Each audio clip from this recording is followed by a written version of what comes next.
guys, welcome to another interesting episode of Life with Cynthia. Coucou mes amours, comment allez-vous? J'espère par la grâce de Dieu que vous portez bien.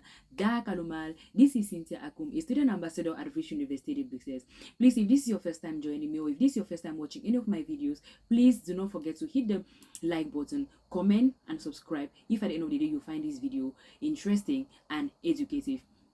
On today's video, I'll be telling you some of the reasons why students are refused visas to study in their dream countries. I know there are various reasons why students are refused visas to travel abroad, but on today's video, I'll focus on four most important reasons. First point I want to mention is guarantors insufficient funds. You know, most often students are expected to provide a block account that varies from school to school, because some students might ask maybe like 10,000 euros, 3 million in CFA, France 3 million, 4 million, 5,000 naira, in fact, and the figure goes on and on. So generally, when students are unable to provide these block accounts, they are given an alternative, what we generally call the Annex 32, or and what we generally call the Annex 32. In this situation, the students is and generally, when students are unable to provide these block accounts, they give them a second alternative account. They give them a second alternative. This is where the Annex 32 comes. The first alternative is either the students provide a block accounts that varies from country to country, or that varies from school to school, or the student provides a guarantor.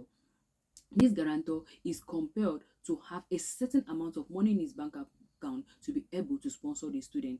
It is this guarantor, in fact, that provides the Annex 32, that shows evidence that the student has backup. And if your guarantor has insufficient funds, you'll probably not be given the visa. The second point I want to focus on is poor preparation to the interview.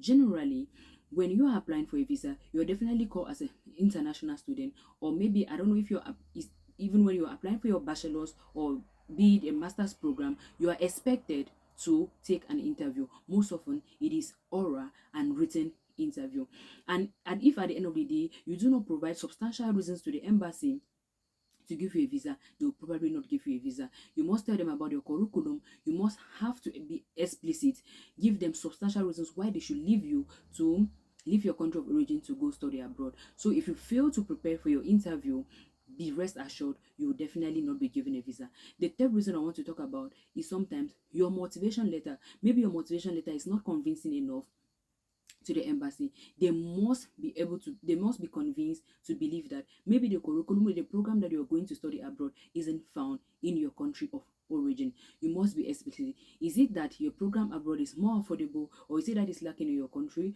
or is it that it's something that you've wanted to do, or is it that you think that will boost development in your country? So many reasons, but be rest assured that you are so explicit in your motivation letter to the embassy why you are going to study abroad. So you must be very explicit. You must give them enough reasons. You must give them evidence beyond anything to believe that you are going to study and definitely going to return to your country at the end of the studies to implement the knowledge that you must have learned.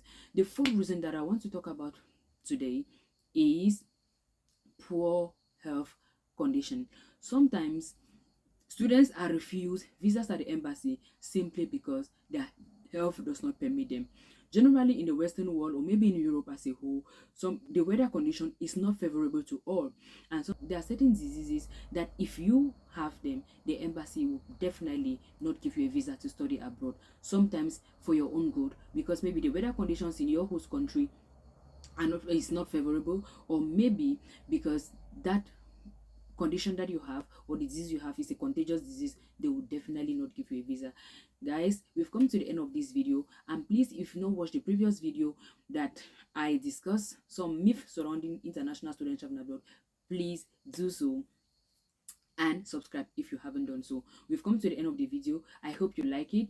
In the meantime, stay healthy and hearty.